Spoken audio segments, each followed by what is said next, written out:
Good afternoon. One of my children said when he knew who was coming on this programme today, ask him for his autograph because knowing him, he might sign it in gold. My guest has just published his autobiography and that too is turning into gold. And with such a title, how can you wonder? Liberace. How are you, Mavis? I'm well. And how are you? I'm very well, thank you. Your name is Vladzio Valentino. Is that the right way to say it? Almost got it right. I actually never used the name. It's pronounced Vladzio. And of course, I wasn't able to pronounce it when I was a kid, so whenever I try, people would say Gesundheit, you know, because it sounded like I was sneezing. But it's Polish for Walter. And I used the name Walter in school. But now my friends call me Lee, and I like you to call me Lee, Mavis. Thank you very much. Valentino is after Rudolph Valentino. He's about the only screen idol that was before my time. Well, my mother was a great fan of his, and in fact, she named my youngest brother, who passed away a few years ago, Rudolph. So together we had a Rudolph Valentino in the family. Did you think Rudolph Valentino was a very marvelous kind of hero? Well, I was sort of raised with those kind of movie heroes. I remember as a child my father played in silent picture houses when they used to have live music to accompany the films. And I used to, well, Dad used to sort of babysit me from the theater pit, orchestra pit, you know. And I'd sit in the front row and I'd look up at all these marvelous people on the screen. And I remember seeing movies with Rudolph Valentino and Vilma Banky and all those Theda Barras and all those people. In fact, Rudolph Valentino dressed up a bit like you. But before we go on, could you please describe your outfit for people without a colour set? Well, we, color-wise, we sort of matched today. I know, accidentally, yeah. Yeah, we're sort of wearing Dubonnet or what is another Burgundy. name? Burgundy is another color. This jacket is kind of fun because this jacket really belongs on the wall. You know, it should be framed because it's a work of art. Mm. It's a form of art called batik, and they have never made it into clothing before. An artist in Toronto, Canada,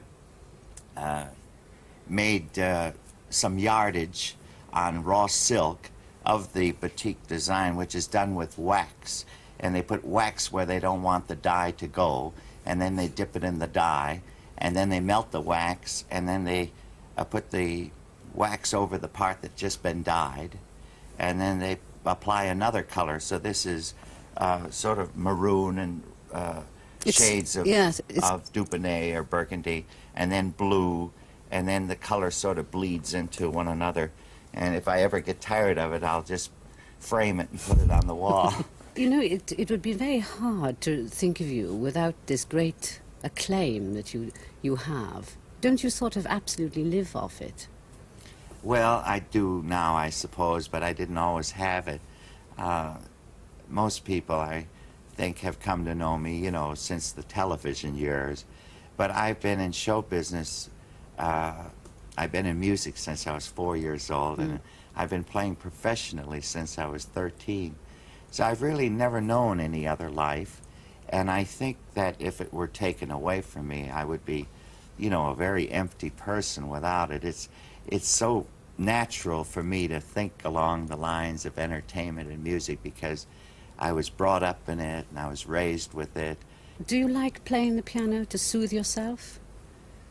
Well, I think when I play for myself, I'm playing mostly to learn. Music is a never-ending learning process.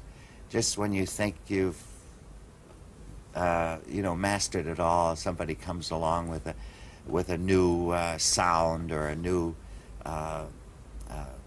tempo, or, you know, and you're always learning. It's a vast study, music, and I'm glad it is because I'd like to think that when I'm 80, you know, I'll still want to learn something that I haven't accomplished, you know. Is this something that you do on your own, which you actually find extremely soothing, though? Because you do lead a tremendously pressurized life, don't you? So well, what do you do for relaxation? Yes, when I'm on the road and traveling, I I find I have to almost lead the life of an athlete. It's very taxing physically because it isn't just the performance, but all the things that go with it, you know. You're just one person, and yet there are hundreds of demands on your time. Everybody wants a little piece of you. And so that's very tiring, you know. And you have to kind of live the life of an athlete. You got to get your rest, you got to watch what you eat, and you got to be careful not to go to extremes when it comes to having a good time, for instance. I try to do things in moderation, you know, and I drink and I smoke, but I do it moderately because I know that it would have an effect on my performance if I didn't watch it. I never drink before a performance, but after, sometimes I have a couple of drinks to kind of relax me and turn off my adrenaline, so to speak. And when I'm off the road, I can completely relax. I can forget I'm a performer, a musician, and I can get involved in other things. What struck me in your autobiography, very strongly in fact, was the fact that even as a very small boy, you had a very distinct idea that you were someone, that you were going to be someone, I felt, because you quote, do you remember, by saying that as a child you didn't want to go out and get dirty like other boys, you didn't want to play games. And your father used to say, you really must go out, you're getting too white, you've got to go out and get exercise. Do you That's remember? right, You yeah. wanted to play the piano. So did you have a very real idea of who you're going to be? Well, it was, I've always had a great love affair with the piano. I've tried to play other instruments, and they turned me off. I remember my brother George decided that it would be nice if I could play the violin. So he was a professional violin teacher. So my parents said, why pay all that money for piano lessons? You got a brother who could teach you to play the violin. So the first time I heard that bow scratch across the strings, it was such an unpleasant sound. I said, that's not for me. Then my dad tried to teach me the French horn, and that was even worse. The sound that came out of that horn just put me off forever, you know. But I just seemed to have an affinity to the piano, and I worked at it feverishly as a child. I suppose because I wasn't forced to do it. In fact, my parents would say, get away from that piano, go outside and play, you know, because it was a constant, you know, banging away at the piano. But do you think in any way at all, apart from the fact that you loved it, do you think that you were in fact trying to get away from perhaps the physical poor circumstances of your life at that point? Well, yes, I think music is always a release from the dreary, everyday things that life can be sometimes. And to me it was a magic, make-believe sort of transport, you know, that took me out of this sort of life that we were born into, you know. We, like I say, we had a very modest family life, and I don't know, I felt as a child, I guess, when I was playing the piano, I was something kind of special, you know. And when I saw that, you know, the children in school, you know, it was like a magnet. It drew people to me, and I felt this is something wonderful, to be able to do something that made people happy and gave them pleasure. Do you think it made you feel sort of also that you were someone again in the you know, because of the circumstances of your life of being so poor, that this mattered to you, that you had to you know, be somebody aside from that, or not? Well, I think I was fortunate to live in a section of Milwaukee which was sort of had a village atmosphere, and like I was the only one who played the piano in that community. So whenever there was a need for music, I was always called upon.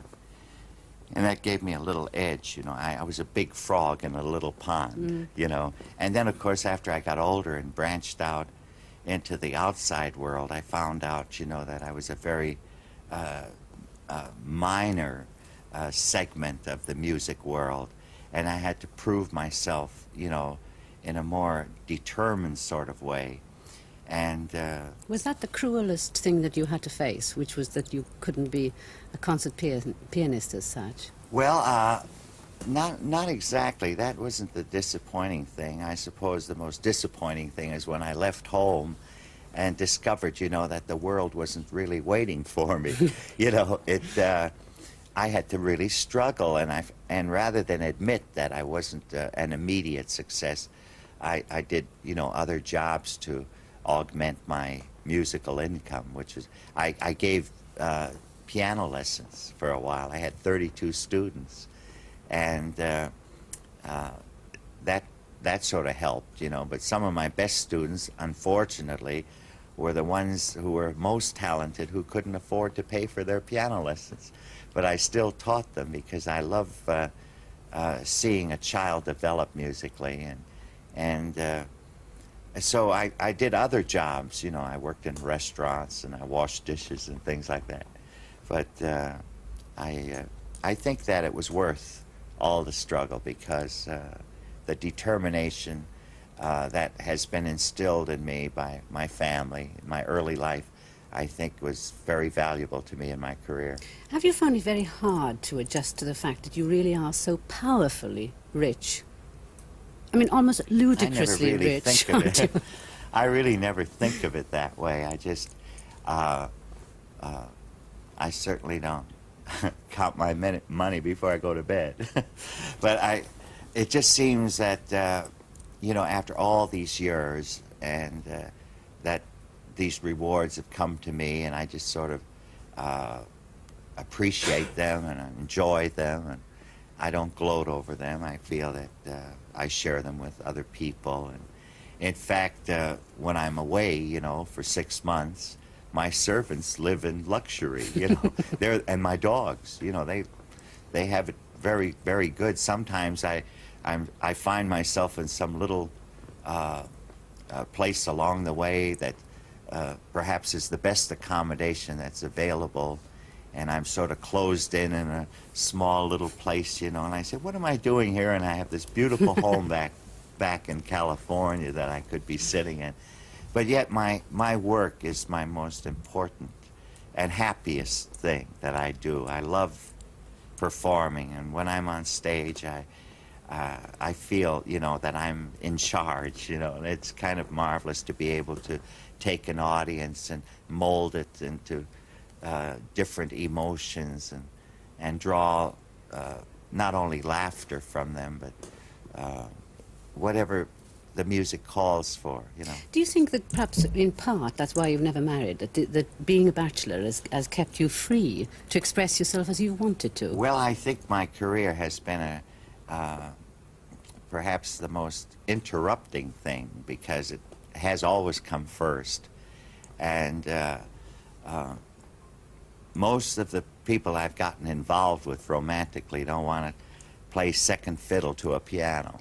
I tell you something that makes me wonder all the time is if you got married and you had an extravagant wife, how much clothes allowance would you let her have, I wonder? Well, I suppose I would be very generous because I like to see people well-groomed. I like to see them made happy by lovely things. How do you like a woman to look, in fact? Well, I like to see women well-groomed, but not in a way that you might consider extreme. I think that the chic look is perhaps the most admired and the most sought after. I think when, for instance, when I select something for my sister or my mother, I buy most of their clothes for them. They don't mind that? No, I know their sizes and I know what they like. And some of the things that I buy for them really never go out of style. I don't believe in fad clothing. Like there are so many fads in fashion, and they're here today and gone tomorrow. And I feel that if you buy something that is basically chic, it'll last forever, Do you like a lot of makeup on women? Not very, no. How do you like a woman to act? Act? Yes, for instance, I'll tell you an example. When I was a little girl, I remember thinking, I'll never smoke when I'm a mother, because I thought mothers shouldn't smoke. Uh-huh. Dating me, if you think about it. But Do you think things like that? I mean, do you think there are some things that women shouldn't do? They should be women in a particular sort of a way, or are you women's lib? Well, I've always liked women to behave like women, you know. So when they start behaving like men and start to use, you know, profanity and vulgarity and that sort of thing, they cease being women to me. And you know, and I've met women who come on very coarse, you know. And this turns me off. And I think a lot of the things about women's lib are admirable, but I think it's been distorted, you know, by certain women who feel that they're no different from men and they behave like men, and I don't think that's, you know, what I would admire in a woman. I like her to be feminine and pretty and to speak in a well-modulated voice and to be well-groomed and not to try to match the men in a pub, you know, in the language is something that they use sometimes. Do you ever feel when you look at your life that from your book I get sometimes a feeling that it's like a story, you know, that you're looking at it like a story and that it's slightly unreal? And then that quote you said in your book again, where you said, "Day is too real for me, night is my favourite time." I mean, does life seem unreal to you in that sort of a way? Well, I suppose it does.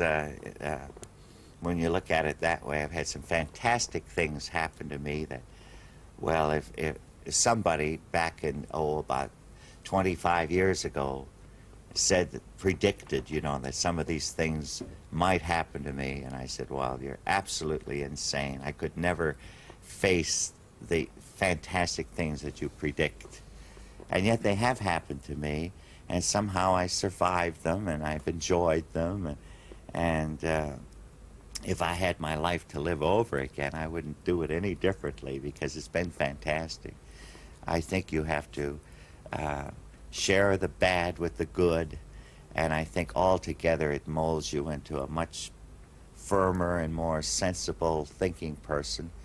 And if anything, it's instilled me with a great appreciation for life, because even that was almost taken away from me. I mean, have you got a nasty thought? Because you appear to have very gentle, nice thoughts. Don't you ever want to say, oh my God?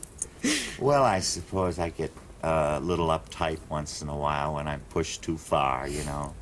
But I have learned the most magic word of my vocabulary is to be able to say no sometimes. Can you say yes to signing this for me? I would love to. And for the viewer. Okay.